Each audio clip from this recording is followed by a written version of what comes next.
یاد رکھنا اللہ کے نیک بندوں کو دنیا میں زندہ رہنا بے شک افضل ہے، لیکن جب موت ان کی آتی ہے تو وہ بھی ایک خوشی کا لمحہ ہوتا ہے۔ خرم آروز کہ از منزل ویران بروم، خرم آروز کہ از منزل ویران بروم، راحت جان بروم وسپ یاران بروم۔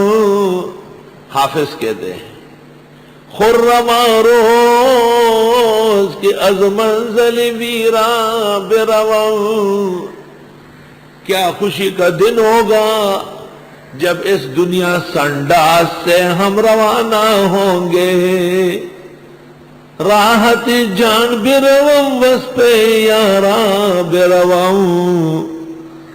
آپ فرمائیے اگر ہے تمہارے لیے آخرت کا گھر اللہ کے ہاں صرف اور لوگوں کے لیے نہیں، بس آرزو کر لو مرنے کی اگر ہو تم سچے۔ توبہ توبہ۔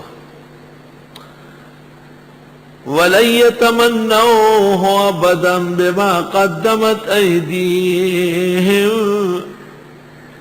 اور ہرگز یہ خواہش نہیں کریں گی موت کی کبھی بھی، بس سبب ان اعمال کے کہ آگے بھیجا ان کے ہاتھوں نے۔ واللہ علیم بالظالمین، اور اللہ خوب جانتے ہیں ان بے انصافوں کو۔ آیت سے پتہ چلتا ہے کہ مومن موت سے زیادہ نہیں ڈرتا، مومن موت کے بعد کی نعمتوں کا یقین رکھتا ہے۔ نشان مرد مومن بات گویاں، نشان مرد مومن بات گویاں، چو مر گایت تبسم بر لبیوس۔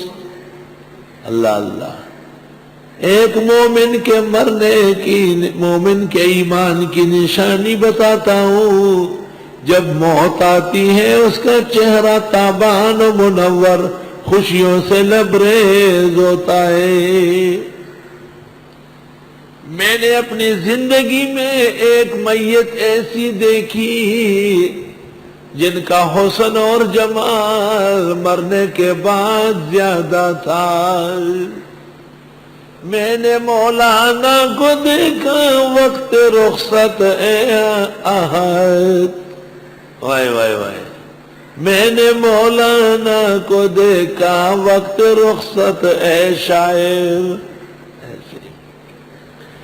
چہرے روشن تھا جیسے کھل گئی کلی گلاب۔ اور وہ تھے اکوڑا خٹک کے مولانا عبدالحق صاحب رحمت اللہ علیہ۔ میں نے اپنی زندگی میں اور کسی کو ایسا نہیں دیکھا۔ مولانا 74 بلکہ 84 سال کی عمر میں انتقال کر گئے تھے۔ چہرے مبارک میں یہاں لالی تھی دونوں گالوں میں، آنکھ یہاں تک کالی۔ میں نے مولانا عبدالقیوم حقانی اور غلام الرحمان سے اس وقت پوچھا جو موجود تھے، یہ تم لوگوں نے لگایا ہے کہ؟ انہوں نے کہا استغفر اللہ، یہ حضرت کا اپنا حسن۔ میں نے کہا میں 2-3 مہینے پہلے مل کے گیا ہوں، جب طبیعت ناساز تھی، مرنے کے بعد اللہ نے ایمان کا اور ایک محدث کا جو اکرام ہے وہ کر رہا تھا۔ اللہ اللہ اللہ، اللہ تعالیٰ ایمان مضبوط کرنے کے لیے کرشمے دکھاتا ہے۔ یہ کبھی بھی موت نہیں چاہیں گے بوجہ ان اعمال کے جو انہوں نے آگے بھیجا ہے۔ ایک بادشاہ نے ایک محدث سے پوچھا کہ ہمیں مرنے سے کیوں ڈر لگتا ہے؟ انہوں نے کہ اس لیے کہ تم نے دنیا کو آباد کر کے آخرت کو اجاڑ دیا، اب آبادی سے جب اجاڑے میں جاؤ گے تو ڈر تو لگے گا۔ استغفر اللہ۔ وَلَتَجِدَنَّهُمْ، اور آپ ضرور پائیں گے ان کتابیوں کو، احرص الناس، لوگوں میں سب سے زیادہ لالچی، علی حیات، جینے کے لیے۔ ان کو تو جینا ہی جینا ہے، وَمِنَ الَّذِينَ أَشْرَكُوا، اور ان لوگوں میں سے جنہوں نے شرک کیا ہے۔ ہاں یہ بھی بالکل صحیح ہے۔ ابھی حال ہی میں جلالیہ کے اندر حضرت مولانا عبدالغنی سے ہمارے شیخ انتقال کر گئے، جنازہ رکھا ہوا تھا، یقین کر لو سورج کی شعائیں کم تھی، مولانا صاحب کا چہرے کی شعائیں زیادہ تھی۔ سب لوگوں نے یہ محسوس کیا، ایک جلوہ نکلتا تھا ایسے چہرے سے۔ بالکل صحیح، جزاک اللہ خیر۔ گو مرنے کے بعد اس قسم کے احوال قطعی دلیل کامیابی کی نہیں، یا چہرے کا کمزور ہونا، مرجھا جانا، سیاہ و کالا ہونا سوئی عاقبت کی دلیل نہیں۔ ہاں بہتری ضرور ہے، بہتری کی نشانیاں ہیں۔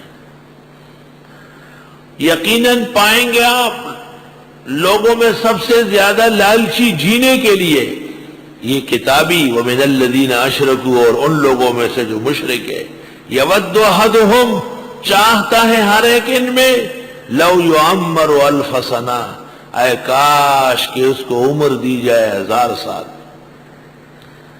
ہر شخص چاہتا ہے کہ مرے نہیں، 1000 سال رہے۔ وے کدی عمر شی زر کالا و خلاص بنشی دا مرگ دجالا، اگر 1000 سال بھی ہو وہ بھی ختم ہو جائیں گے۔ چاہتا ہے ہر ایک ان میں کہ ہو عمر اس کی 1000 سال۔ اس سے پتہ چلا کہ مطلقاً عمر کا بڑھ جانا بہتر نہیں ہے، ورنہ محمد الرسول اللہ صلی اللہ علیہ وسلم کی 63 سال کیوں ہوتی؟ ہاں من طال عمرہ وحسن عملہ، بہت اچھے اعمال ہو تو بے شک پھر عمر کی زیادت بھی بہتر ہے۔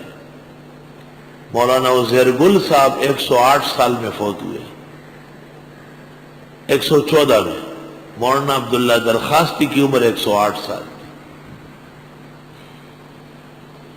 حضرت بنوری 73 سال میں۔ مفتی محمود 61 و 62 کے درمیان ہوئے۔ مفتی احمد الرحمن صاحب رحمت اللہ علیہ 51 سال۔ مولانا حبیب اللہ مختار 53 سال۔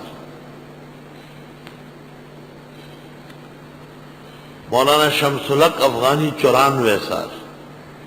مولانا غلام غوث ازاروی بھی تقریباً 94۔ مفتی محمد شفیع صاحب 86 سال۔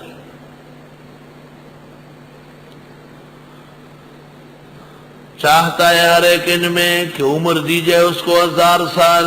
وما هو بمزحزحه من العذاب ان يعمر، زحزح یزحزح، ابعد یبعد یا بعد یبعد۔ زحزح یزحزح مزید سے ہے، اور نہیں ہے بچنے والا عذاب سے اگرچہ 1000 سال عمر دی جائے۔ واللہ بصیر بما یعملون، اور اللہ دیکھ رہے ہیں جو یہ کر رہے ہیں۔